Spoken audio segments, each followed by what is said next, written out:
अस्सलाम वालेकुम dear student, my name is Mushtaq Ahmad, lecture of biology. Dear student, आज जो टॉपिक हम डिस्कस करने जा रहे हैं उसको हम होम्योस्टेसिस कहते हैं। तो होम्योस्टेसिस को आज हम डिटेल के साथ डिस्कस करेंगे, यानी कि mechanism of homeostasis. Homeostasis is achieved through positive feedback, negative feedback. तो इस सब को आज हम डिटेल के साथ डिस्कस करेंगे। डियर स्टूडेंट, होम्योस्टेसिस को समझने से पहले हमें एक दो चीज़ों का पता होना चाहिए। फॉर एग्ज़ाम्पल डियर स्टूडेंट, आप सब जानते हैं कि हमारे बॉडी का जो टेम्परेचर है वो कितना है, 37 डिग्री सेंटीग्रेड। इसी तरह जो pH है हमारे बॉडी की वो है 7.4, और इसके अलावा जो वाटर की परसेंटेज है वो कितनी है, 60 to 65%। नो डियर स्टूडेंट, अब यहाँ पर एक क्वेश्चन अराइज होता है कि हमारे बॉडी के जो पैरामीटर्स है, यानी टेम्परेचर, pH एंड वाटर, ये फिक्स किस तरह है, यानी ये एक की जगह पे कांस्टेंट किस तरह है। नो डियर स्टूडेंट, हमारे बॉडी में एक प्रोसेस होता है जिसको हम होम्योस्टेसिस कहते हैं। तो होम्योस्टेसिस के ज़रिए ये हमारे बॉडी के जो पैरामीटर्स है ये फिक्स होते हैं। नो डियर स्टूडेंट, होम्योस्टेसिस क्या है? Homeostasis is derived from two Greek word. Homeo means same and stasis mean standing. Now अगर सिंपल अल्फाज में हम इसको डिफाइन करें तो इसको हम किस तरह डिफाइन करेंगे, स्टेइंग दी सेम, यानी एक ही जगह पे फिक्स रहना, एक ही जगह पे कांस्टेंट रहना, चेंज नहीं होना। नो डियर स्टूडेंट, होम्योस्टेसिस को हम डिफाइन किस तरह करेंगे, the ability to maintain the internal condition means environment constant और नियर द कांस्टेंट, यानी बॉडी की वो सलाहियत जो कि मेंटेन रखती है किसको, इंटरनल कंडीशन को, यानी इनसाइड इन्वायरमेंट को कांस्टेंट या तो फिक्स रखती है या फिर नियर दी कांस्टेंट, या जो फिक्स वैल्यू है उसके करीब ही रखती है ये। नो डियर स्टूडेंट, होम्योस्टेसिस एक ऐसा प्रोसेस है जो कि हमारे बॉडी के अंदर जितने भी पैरामीटर्स है, यानी कि टेम्परेचर, pH, वाटर की परसेंटेज, इसके अलावा डिफरेंट काइंड्स के जो फ्लूइड्स है और मिनरल्स है, आयंस है, इन सब को ये फिक्स रखती है, चेंज नहीं होने देती। यानी कि फॉर एग्जांपल डियर स्टूडेंट, जो टेम्परेचर है विंटर में एक्सटर्नल इन्वायरमेंट में, यानी आउटसाइड में, वहाँ पर वो आ जाता है 15 to 20 डिग्री सेंटीग्रेड, बट हमारी बॉडी की जो टेम्परेचर है वो 37 पे ही रहता है, वो कम नहीं होता। इसी तरह जो समर का सीज़न है वहाँ पर टेम्परेचर 45-50 तक जाता है आउटसाइड इन्वायरमेंट में, बट हमारी बॉडी का जो टेम्परेचर है वो 37 पे फिक्स रहता है, इससे ज़्यादा नहीं होता। तो ऐसा कौन सा प्रोसेस है जो हमारे बॉडी के पैरामीटर्स को फिक्स रखता है? ऐसे प्रोसेस को हम कहते हैं होम्योस्टेसिस। क्लियर? यानी कि staying the same. Now dear student, homeostasis process के डिफरेंट कंपोनेंट्स हैं।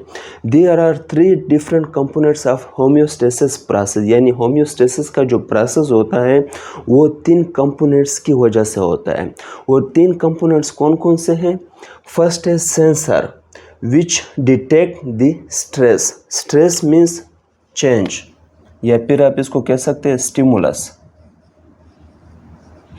यानी कि जब भी कोई चेंज आता है तो उस चेंज को जो चीज़ डिटेक्ट करती है उसको हम क्या कहते हैं, सेंसर। नेक्स्ट है control centre which receive information from the sensor and send the message to the effector. Control centre dear student क्या है, ये सेंसर से इंफॉर्मेशन लेता है और फिर ये इसको इफेक्टर तक भेजता है। Dear student, sensor, control centre and effector, इस सब को हम यहाँ पर नेगेटिव फीडबैक और पॉजिटिव फीडबैक में डिटेल के साथ देखेंगे, तभी आपको ये क्लियर हो जाएंगे। तो नेक्स्ट क्या है, इफेक्टर। इफेक्टर क्या करता है, which receive the message from the control centre and produce the response which reestablishes homeostasis. यानी कि इफ़ेक्टर जो है वो कंट्रोल सेंटर से रिस्पांस लेता है, मैसेज लेता है और आगे जाकर वो होम्योस्टेसिस को रीइस्टेब्लिश करता है। यानी कि अगर किसी पैरामीटर में चेंज आता है तो उस पैरामीटर को वो फिर अपनी जगह पे फिक्स रखता है। फॉर एग्ज़ाम्पल अगर टेम्परेचर जो है वो 45 पे पहुंच जाए या फिर 25 पे पहुंच जाए आउटसाइड इन्वायरमेंट में, यानी जब चेंज आता है तो उस चेंज को ये फिक्स रखता है किस पे, 37 पे इसको वापस ले आता है effector. No dear student, homeostasis is achieved through negative feedback and positive feedback. Homeostasis को हम अचीव किस तरह कर सकते हैं, तो इसके लिए दो रास्ते हैं, एक है नेगेटिव फीडबैक और दूसरा है पॉजिटिव फीडबैक। तो वन बाय वन हम इसको डिटेल के साथ डिस्कस करेंगे, तो तब भी आपको ये सारी चीज़ें क्लियर हो जाएगी, यानी कि sensor, control centre and effector. Dear student, पहले एग्जांपल हम लेते हैं किस चीज़ का, body temperature through negative feedback. जो बॉडी का टेम्परेचर है यानी कि जो फिक्स है, उसको हम नेगेटिव फीडबैक के ज़रिए किस तरह कांस्टेंट रख सकते हैं। डियर स्टूडेंट, यहाँ पर एक क्वेश्चन अराइज होता है कि नेगेटिव फीडबैक क्या है, what is negative feedback. Now dear student, negative feedback किस तरह काम करता है, पहले हम इस चीज़ को थोड़ा सिंप्लीफाई करते हैं। डियर स्टूडेंट, फॉर एग्ज़ाम्पल हमारे बॉडी का जो टेम्परेचर है वो 37 है, क्लियर, और ये चेंज होता है फॉर एग्ज़ाम्पल 40 तक चला जाता है, clear. Now dear student, negative feedback क्या करता है, ये इस प्रोसेस को क्या करता है, रिवर्स करता है, 40 से वापस लाता है 37 पे। यानी कि नेगेटिव फीडबैक जो है, अगर हमारे बॉडी में कोई चीज़ ज़्यादा हो रही हो तो ये उसको या फिर स्टॉप करता है या फिर उसको ये क्या करता है, रिवर्स करता है, क्लियर। नो अब इस एग्जांपल को हम समझेंगे। डियर स्टूडेंट, नेगेटिव फीडबैक के ज़रिए हम टेम्परेचर को किस तरह कंट्रोल कर सकते हैं, तो इसके लिए सबसे पहले हमारे पास क्या होना चाहिए, हमारे पास स्ट्रेस होना चाहिए या फिर स्टिमुलस होना चाहिए। डियर स्टूडेंट, हमारे बॉडी का टेम्परेचर जब ज़्यादा होता है तो उस कंडीशन को हम कहते हैं hyperthermia. Hyperthermia. Now dear student, जब टेम्परेचर में चेंजेस आते हैं तो इसको हम क्या कहते हैं, स्टिमुलस या फिर स्ट्रेस, क्लियर। यानी कि प्रेशर हो जाता है हमारे बॉडी के ऊपर, एक इजाफी एक चेंज आ जाता है बॉडी में, क्लियर। नो डियर स्टूडेंट, ये स्ट्रेस जब बॉडी फील करती है, यानी ये चेंज जब बॉडी फील करती है तो उस टाइम पे हीट रिसेप्टर होते हैं किसमें, स्किन में, heat receptor inside a skin. Dear student, जो नर्व्स की एंडिंग होती है, यानी कि ब्रेन से जो नर्व्स निकलते हैं उनकी जो एंडिंग्स होती है वो स्किन में होती है, क्लियर। नो हमारी बॉडी का जो स्किन है वो इस चीज़ को फील करता है, वो इस स्ट्रेस को फील कर लेता है, क्लियर। नो डियर स्टूडेंट, जो चेंज को फील करता है, महसूस करता है, उस चीज़ को हम क्या कहते हैं, सेंसर। नो डियर स्टूडेंट, अब हमारे बॉडी के अंदर चेंजेस आ गए, क्लियर, जिसको हमने स्ट्रेस का नाम दिया या फिर स्टिमुलस का नाम दिया। उस स्ट्रेस को या उस स्टिमुलस को फील किसने किया, डिटेक्ट किसने किया, सेंसर ने किया, क्लियर। नो अब ये सेंसर जो है ये अब मैसेज करेगा किसकी तरफ, कंट्रोल सेंटर की तरफ, और कंट्रोल सेंटर जो है वो हाइपोथैलेमस है ब्रेन में। नो डियर स्टूडेंट, अब हाइपोथैलेमस के पास मैसेज जाता है और सेंसर हाइपोथैलेमस को ये मैसेज देता है कि बॉडी के अंदर जो टेम्परेचर है, जो हीट है, वो ज़्यादा हो गया है, क्लियर। नो डियर स्टूडेंट, अब कंट्रोल सेंटर क्या करता है, ये मैसेज भेजता है किसके पास, इफ़ेक्टर के पास, क्लियर। जिस तरह यहाँ पर मैंने बताया, विच receive information from the sensor, control centre जो है वो सेंसर से इंफॉर्मेशन कलेक्ट करता है, उसके बाद send the message to the effector, और इफ़ेक्टर के पास वो मैसेज सेंड कर देता है। नो डियर स्टूडेंट, इफ़ेक्टर में क्या होता है, increase activity of sweat glands. Effector में क्या है, जो स्वीट ग्लैंड्स हैं हमारे स्किन में, उनकी एक्टिविटी को ये ज़्यादा हो जाती है, क्लियर। इसके अलावा increase blood flow in the skin, और स्किन में जो ब्लड फ्लो है वो ज़्यादा हो जाती है, क्लियर। तो जब स्वीट ग्लैंड्स की एक्टिविटी ज़्यादा हो जाती है और उसके साथ जो इंक्रीज ब्लड फ्लो है टू द स्किन वो भी ज़्यादा हो जाती है। क्लियर? तो ये ब्लड फ्लो का इंक्रीज होना और स्वीट ग्लैंड्स की एक्टिविटी ज़्यादा होना, ये क्या है? इफेक्टर। क्लियर? ये इफेक्ट हुए। क्लियर? नो डियर स्टूडेंट, जब स्वीट ग्लैंड्स की एक्टिविटी ज़्यादा हो जाती है और स्किन में जो ब्लड फ्लो है वो ज़्यादा हो जाती है, तो उसके बेस पे क्या होती है? पर्सपायरेशन। पर्सपायरेशन और पर्सपायरेशन क्या है? ये इफेक्ट है, यानी ये इफेक्टर की वजह से एक इफेक्ट आया।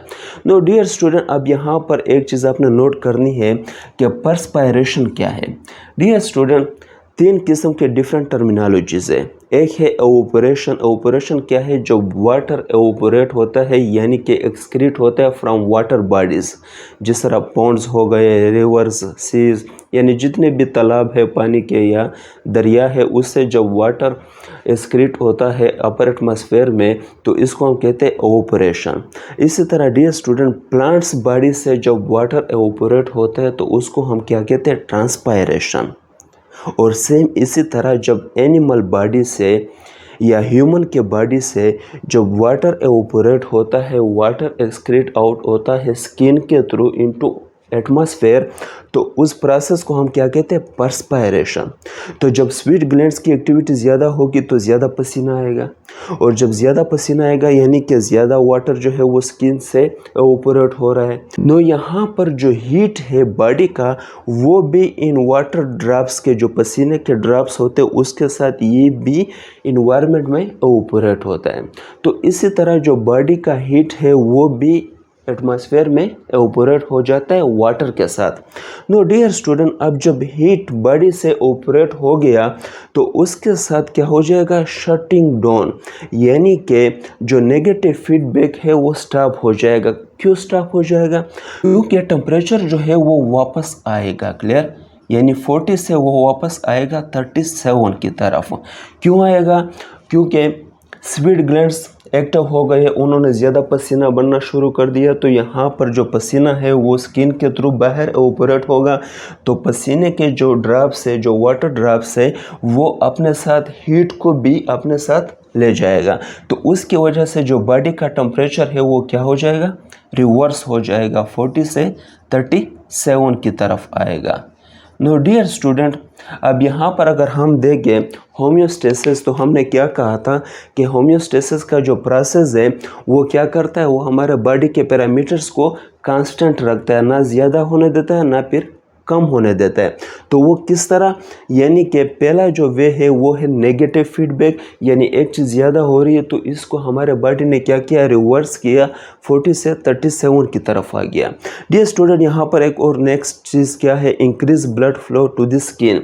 और जो ब्लड फ्लो है वो स्किन की तरफ ज़्यादा हो जाती है। वो क्यों ज़्यादा हो जाती है? क्योंकि हमारे जो ब्लड के वेसल हैं वो वाइड हो जाते हैं, यानी खुल जाते हैं। तो उसकी बेस पे जो ब्लड फ्लो है वो स्किन की तरफ ज़्यादा हो जाती है। अब इसके पीछे रीज़न क्या है?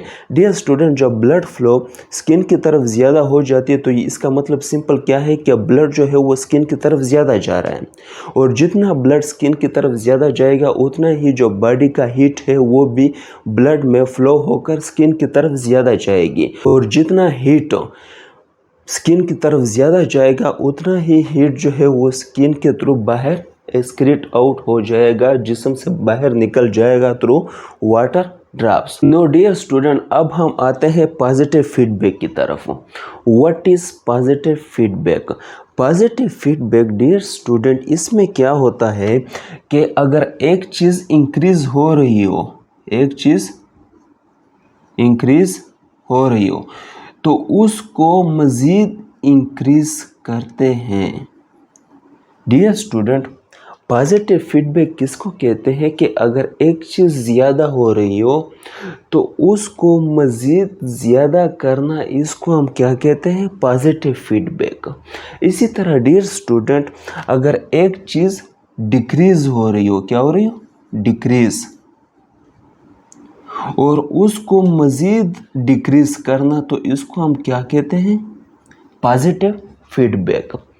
यानी कि डियर स्टूडेंट, नेगेटिव फीडबैक में क्या था कि एक चीज़ ज़्यादा हो रही है तो उसको या तो वो स्टॉप करते थे या फिर उसको रिवर्स करते थे। लेकिन पॉजिटिव फीडबैक में क्या है कि एक चीज़ ज़्यादा हो रही है तो उसको मज़ीद ज़्यादा करना, या फिर एक चीज़ कम हो रही है तो उसको मज़ीद कम करना। Now dear student, positive feedback को हम एग्जांपल के थ्रू समझते हैं। इसके एग्जांपल क्या है? Child birth through positive feedback, यानी एक बच्चे की जो पैदाइश होती है तो उसमें पॉजिटिव फीडबैक का रोल होता है। वो किस तरह होता है उसको अब हम क्लियर करते हैं। डियर स्टूडेंट, सबसे पहले क्या होता है? Pressure of foetus on uterine wall. जो यूट्रस होता है उसके वॉल के ऊपर फीटस का प्रेशर होता है, यानी कि जो बच्चा माँ के पेट में होता है उसका प्रेशर होता है किसके ऊपर? जो बच्चा दानी होती है, यानी कि यूटेराइन वॉल, उसकी जो वॉल है, जो दीवारें हैं यूटेराइन के, उसके ऊपर बच्चा जो है उसका प्रेशर होता है। क्लियर? तो उस प्रेशर की वजह से जो हाइपोथैलेमस है ब्रेन में, जिसको हमने कंट्रोल सेंटर का नाम दिया था, वो ये इस प्रेशर को क्या करता है? रिसीव करता है। यानी बच्चे का जो प्रेशर है यूटेराइन वॉल के ऊपर, इसको हम क्या कहते हैं? सेंसर कहते हैं। और इस सेंसर की वजह से जो मैसेज वो रिसीव करते हैं कौन? हाइपोथैलेमस, जिसको हमने कंट्रोल सेंटर का नाम दिया था। अब हाइपोथैलेमस जो है वो एक केमिकल रिलीज करता है। क्लियर? एक हार्मोन रिलीज करता है जिसको हम कहते हैं oxytocin, release of oxytocin. Clear? ये एक केमिकल रिलीज करता है जिसको हम कहते हैं ऑक्सीटोसिन। ऑक्सीटोसिन क्या है डियर स्टूडेंट? ये है इफेक्टर। क्लियर? अब इफेक्टर क्या है यहाँ पर हम देखते हैं। Which receive message from the control centre and produce the response which reestablishes homeostasis. Dear student, effector क्या करता है? ये हाइपोथैलेमस से मैसेज लेता है और उसके बाद ये आगे सेंड करता है किसके पास? Increasing the strength of uterine contraction. जो यूटेराइन की कंट्रैक्शन होती है उसको इंक्रीज करते हैं। डियर स्टूडेंट, जो फीटस का प्रेशर होता है यूटेराइन वॉल के ऊपर, क्लियर, तो उसकी वजह से जो यूटेराइन है वो कंट्रैक्ट करता है। क्लियर? जब वो कंट्रैक्ट करता है तो उसकी वजह से वो मैसेज जो है वो रिसीव करता है कौन? Control centre. Clear? Now dear student, control centre क्या करता है? ये ऑक्सीटोसिन को रिलीज करता है। क्लियर? ऑक्सीटोसिन जो है ये मजीद आगे मैसेज सेंड करता है किसको? यूटेराइन कंट्रैक्शन को ये और भी ज़्यादा करता है, यानी कि यूटेराइन की जो वॉल है उसमें तो पहले भी कंट्रैक्शन हो रही थी फीटस की प्रेशर की वजह से, लेकिन मज़ीद कंट्रैक्शन जो है वो ज़्यादा हो जाएगी। यानी पहले जिस तरह मैंने जिक्र किया था कि पॉजिटिव फीडबैक क्या है कि अगर एक चीज़ इंक्रीज़ हो रही है तो उसको ये क्या करते हैं? मज़ीद और भी आगे इंक्रीज़ करते हैं। तो यहाँ पर यूटेराइन वॉल के ऊपर पहले से प्रेशर था तो वो पहले से कंट्रैक्ट हो रहा था, लेकिन जब ऑक्सीटोसिन इसके पास आ जाता है तो इसकी कंट्रैक्शन और भी ज़्यादा हो जाती है। क्लियर? तो जब इसकी कंट्रैक्शन और भी ज़्यादा हो जाती है तो उसकी वजह से क्या होता है? वो फीटस की जो बर्थ होती है वो इसकी वजह से, क्योंकि जितनी ज़्यादा कंट्रैक्शन होगी उतने जल्दी से जो फीटस है वो माँ के पेट से बाहर आ जाएगा। नो डियर स्टूडेंट, यहाँ पर जो है वो हेल्पफुल है किसमें? चाइल्ड बर्थ में positive feedback. Now dear student, ये था आज का लेक्चर और मुझे उम्मीद है कि आप सबको समझ आ गया होगा। और अगर फिर भी किसी को कन्फ्यूजन है तो वो कमेंट में मुझसे आकर पूछ सकते हैं, मैं दोबारा उस चीज़ को एक्सप्लेन करूँगा। Thank you very much.